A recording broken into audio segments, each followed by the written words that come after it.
Hey there, horror movie aficionados. Today I'm going to give a complete breakdown and review of 28 Days Later, the film. So if you haven't seen the film, please be aware. Spoiler alert! Spoiler alert! 28 Days Later is the widely popular contagion virus zombie film. One of the best in my opinion. If you haven't seen it, I highly recommend watching it stat. Released in 2002, it was directed by Danny Boyle. He's directed many favorites such as the movies Sunshine, Trainspotting, and The Beach. Of course, let's not forget the many other films that he's directed that we know and are familiar with. He's a pretty popular director. 28 Days Later stars Cillian Murphy, Naomi Harris, Brenden Gleeson, and many, many more. The opening sequence gives a short but direct explanation of the terror that will befall mankind. Who's to blame, of course? Us silly-ass humans. This masterpiece of a film begins showing footage of rioting and violence. We see a chimp shackled to a table being forced to watch this stuff on several TV monitors. The scene slowly cuts to a surveillance camera that catches a group of animal rights activists breaking into a research facility with the goal of busting out some lab chimps. As the activists explore, they see a dead chimp on a slab with its chest cut open. There are also several chimps being held in what looks like to be plexiglass cages. Clearly, this is not a chimp sanctuary. Not caring what the reason that they're there for, the activists' goal is to simply get them out. The activists don't really seem prepared to get them out, though. What did they think they were going to do? Walk out hand in hand with the chimps? Just as the activists prepare to open the cages, a researcher stumbles in and catches them in the act. He implores them not to open the cages, warning that the chimps are infected.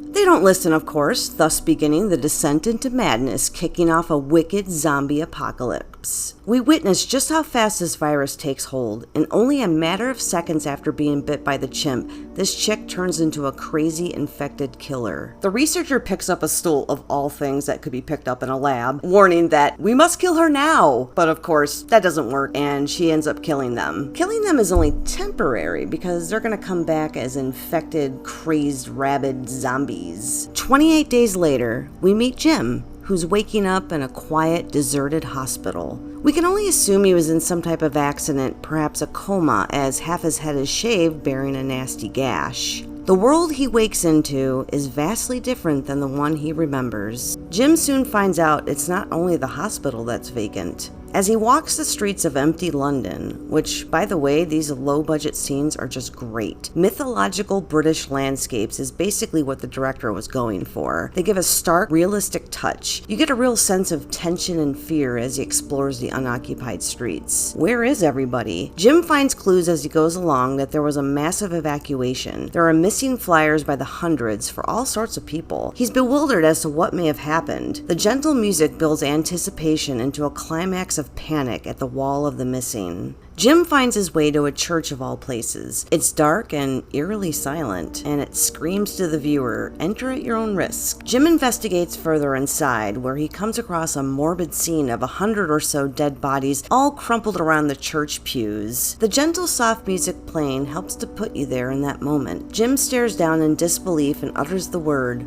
"Hello?" This triggers a couple of the seemingly dead people to stand up and stare back at him, almost as if they're in disbelief.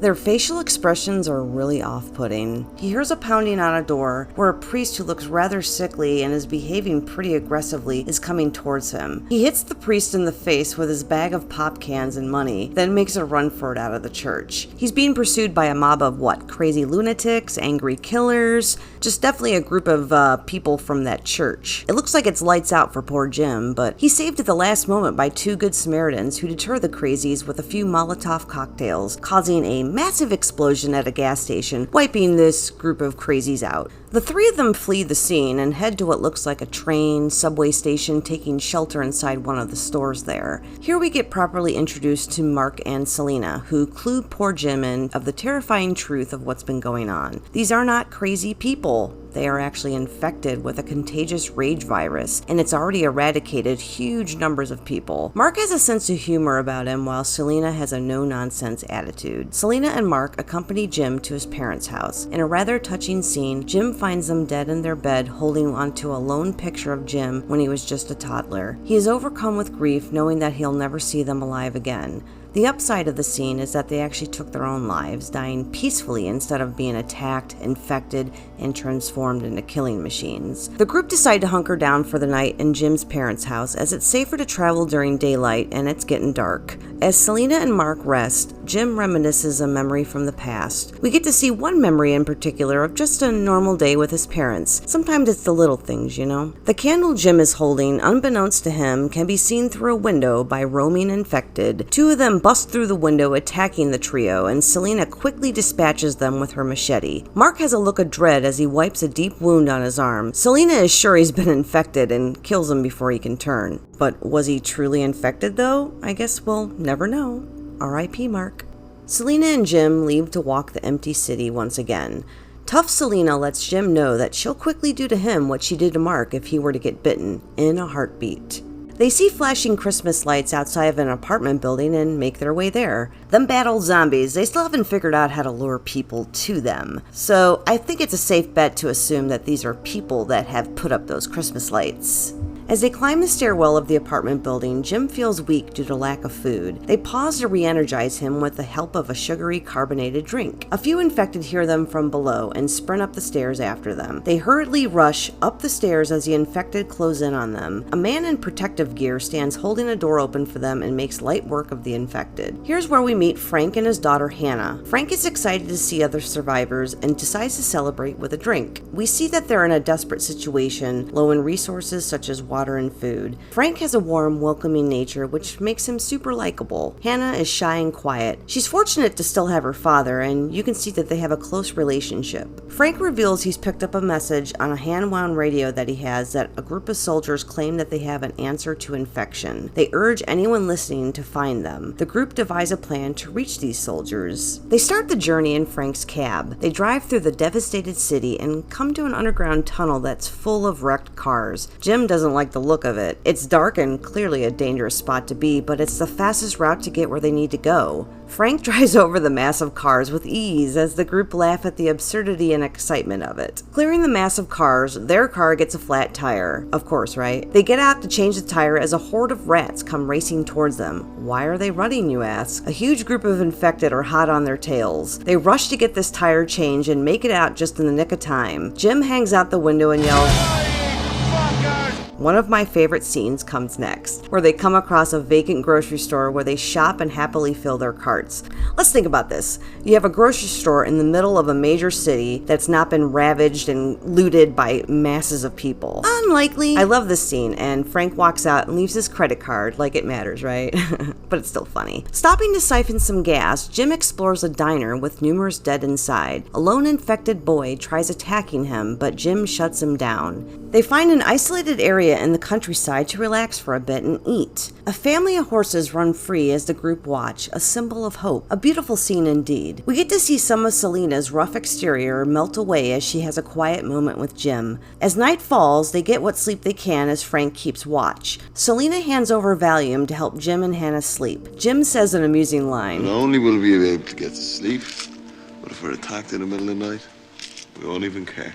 On the last leg of their journey, they see Manchester on the horizon, and the entire city is in ruins. They make it to the outpost that the soldier on the radio spoke of, but they find it empty. Disappointed, they get out to explore the area. Frank despondently wanders around, incredulous that they spent all this time to come there only to find nothing. Frank's irritation's made obvious as he watches a crow feasting on a corpse. He snaps, "Get out of it!" He kicks a wall trying to scare the crow off, but unfortunately, he only serves to inadvertently infect himself as a drop of blood from this corpse falls and hits him directly in the eye. Knowing he has mere seconds left before he turns, he uses them to tell Hannah how much he loves her. We watch as poor Frank struggles to keep away from his daughter while transforming into one of the infected. Selena realizes what's happening and screams for Jim to kill him. That's when a few absent soldiers finally make an appearance and shoot Frank dead. I was totally pro-Frank, so this scene really sucked to see. The soldiers take the three of them back to a well-guarded estate, a mansion of sorts where they're living. Here we meet Major Henry West, who courteously offers the three of them a hot shower and clean beds. Selena has a mini breakdown of sorts and starts to cry over the loss of Frank and the effect it will have on Hannah. Jim kisses Selena and she responds with a more intimate kiss, then swiftly takes off out of the room. Maybe she was feeling vulnerable in that moment? Major West explains to Jim that what he said on the recording, the answer to infection, is here, though it may not be as he imagines. Showing Jim the measures that they go through to keep safe, he explains the idea is to rebuild and start again. Sounds good, right? Jim gets a bit of a house tour, ending with meeting a chained-up infected soldier named Malar. They will learn about infection by keeping him alive and seeing how long it takes to die without food. A bit cruel, but necessary. Dinner with the soldiers at the estate is interrupted by some infected who get through a few of their barriers, but they manage to take them out. As the triumphant soldiers come back in, one of them gets inappropriate with Selena and is checked by another soldier. Major West utters the words to a few of his men, "Slow down." The soldiers go off to clean the bodies from the lawn, and Major West has a word with Jim. A pseudo-moral speech meant only to minimize the impact of the real point of this conversation. Man must do what is necessary to survive, and for man to have hope, they must have a future. Women mean a future. Major West admits that he promised his men women. Jim understands right away what he means and rushes off to warn Selena and Hannah. The three of them try to escape but are thwarted by the would-be rapists. Out of the 9 soldiers who are there at the estate, only one of them objects to this agenda, so he's put into a holding area along with Jim to await some sort of fate. Jim and the good soldier are marched off into the woods to be executed by 2 knucklehead soldiers who begin arguing over whether to kill them slow or fast. It's always the psychotic one who prefers the slow method, right? During said argument, this gives Jim just enough time to give them the slip. The 2 morons see that Jim went over the wall into unpatrolled territory, so they assume he's zombie food and head back to base. Back at base, we see that Major West has begun to tell the girls that they must be dressed in something more appealing, such as the dresses that they have upstairs. They must have belonged to the lady of the house before they took over. Some of the soldiers take them upstairs to ensure that they do it. A few of the men begin fondling Selena as she tries to fight them off. Realizing that fighting isn't working, she pretends to be okay with what's going on, and she kisses one of the soldiers. It's pretty gross. She only does this to persuade them. She asks to be left alone to get dressed with Hannah, as it's the polite thing to do. They allow this and leave the room. Selena rushes to give Hannah some Valium to help relax her, to make her not care about the assault that she's facing. Sensing something is up, the soldiers rush back into the room to intervene. Just then, the outside perimeter hand crank alarm begins blaring loudly. It's pouring rain and getting close to dark. It's Jim, obviously, with a plan to lure some of the soldiers out to this unsafe area. Of course, a few of them oblige. Jim now has a crazed look about him, and he's ready to do some damage. Major West, along with another soldier named Davis, go out to take care of Jim once and for all. Damn it, he's ruining their orgy fantasy. Jim kills Davis and puts his body back in the vehicle as some sort of decoy. Major West gets the willies and returns to the vehicle. He attempts to leave, but Jim has already disabled it. Just then, several infected come after Major West, and he's able to shoot them down and tucks his tail and cowers back to the estate. Jim also makes his way back to the estate and releases poor Malar, who's been chained up outside since he's been infected. Back inside, the girls are being watched as the soldiers await the others to return. Just then, Malar appears outside the window, busting through, making quick work of one of the soldiers, while the other cowardly soldier is slow to react and doesn't stop it. The cowardly, wimpy soldier takes off with Malar in hot pursuit after him. Now we have 2 infected inside the house. Selena seizes the moment of chaos and runs off with Hannah in tow. Hannah's a bit high from the Valium Selena gave her earlier, so she behaves as though they're not in grave danger. The cowardly soldier hides in a kitchen cupboard as Malar looks around the room for him. This scene is so very frightening as the music In a Heartbeat plays. Malar appears confused and highly agitated. Another soldier comes in the room to kill Malar, but is quickly overtaken by the other soldier who got infected just moments ago. Malar joins in on the kill for funsies. The mouthy soldier ushers Selena and Hannah upstairs into a room, but Hannah ends up going off on her own down a dark hallway as Selena screams for her to return. The coast becomes clear for the wimpy soldier, and he leaves the cupboard sanctuary, running through the house. Out of nowhere, Jim appears with one of the soldier's guns that has a bayonet on it, and he plunges it into the wimpy soldier's chest as he rounds the corner.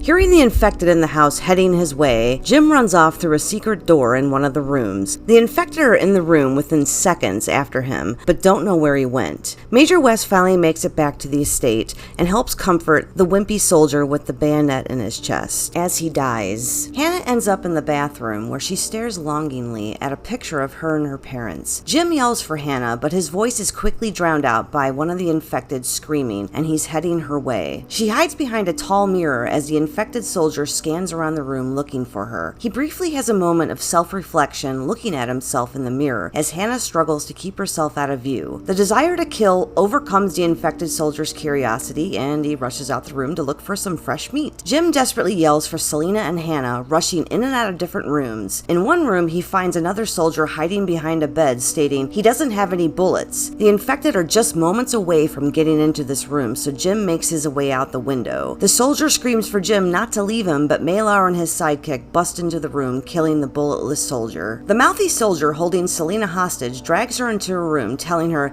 not to worry, he's gonna find a nice little place for her and him. Jim locates them from outside and hops through a window undetected. He jumps down from the rafters and attacks the soldier holding Selena hostage and kills him quite brutally. So brutally, even Selena thinks that he might be infected. As he finishes off the mouthy soldier, Selena grabs her machete and stands guard against Jim. Jim approaches her as she raises her machete, but she doesn't strike him. Jim says the brilliant line, "That was longer than a heartbeat." She kisses Jim even though he has blood all over his face. He kisses her back, reassuring her that not everything is all messed up. Just then, Hannah appears and breaks a vase over Jim's head, thinking he was attacking Selena. No, dear Hannah, he was just kissing her. The three of them race to escape this sinking ship, running to the car that they arrived in, only to find Major West sitting in the back seat. He says, "You killed all my boys," then proceeds to shoot Jim in his lower abdomen. Hannah jumps inside the driver's seat and reverses the car back to the entrance of the estate. Malar does her a solid and pulls him out through the back window to dispatch him most violently.